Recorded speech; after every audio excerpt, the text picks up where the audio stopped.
Meni söysanglar, əmrlərimə əməl buyruklarımı yerine qilsizlar. getirirsiniz. Mənmu Xudo atamdan sizlarga boshqa bir yordamchi ato qilishni tilayman. U sizlar bilan mangu birga turdi. U bo'lsa-mu haqiqatga boshlig'uvchi muqaddas ruhdir.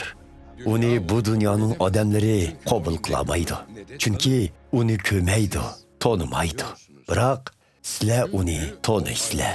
Chunki u doim sizlar bilan birga turdi. Hem sizlarda yaşamakçı. Men sizlardan ayrılganda sizlarni yetim qaldırmayman. Sizlarning yaninglarga yana qaytib kelaman. Az vaqtdan keyin bu dunyoning odamlari meni ko'maydi, lekin sizlar ko'rsizlar. Men hayot bo'lganligim uchun sizlarmu hayot bo'lasizlar. Shu vaqt kelganda bilasizlarki, men otamda bo'laman. Sizlar menda bo'lasizlar. Menmu ham sizlarda bo'laman. Kim əmrlərimni qabul qilib, onunğa əməl qilsa, meni söydiğan kişi şu bo'ladi. Meni söydiğan kişini atammı söydi. Menmu onu söymən və özümni onunğa ayan qilaman. Meni söydiğan kişi deginimni qiladi.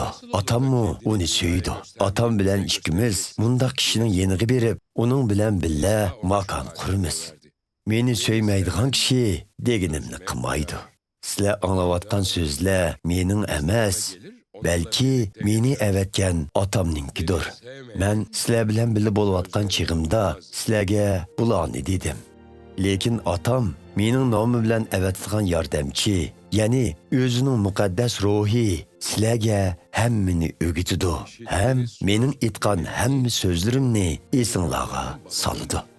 Sizlarga omonlik qoldiraman. Öz omonligimni sizlarga taqdim qilaman.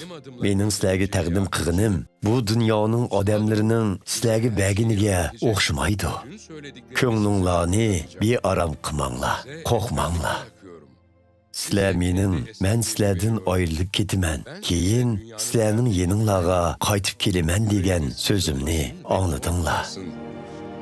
Meni söysanglar, atamning yeniga ketadiganligim uchun xushal bo'latdinglar. Chunki atam mendan ulug'dir.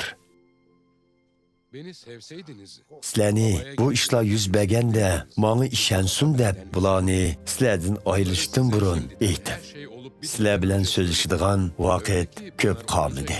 Chunki bu dunyoning hukmdori shayton kelish oldida turdi. Uning meni besib tushgudek qudrati asla yo'qdir. Lekin bu dunyoning odamlari mening otamni so'ydiganligimni bilsin deb otam menga amr qilgan ishni amalga oshiraman. Turinglar, bu joydan ketaylik.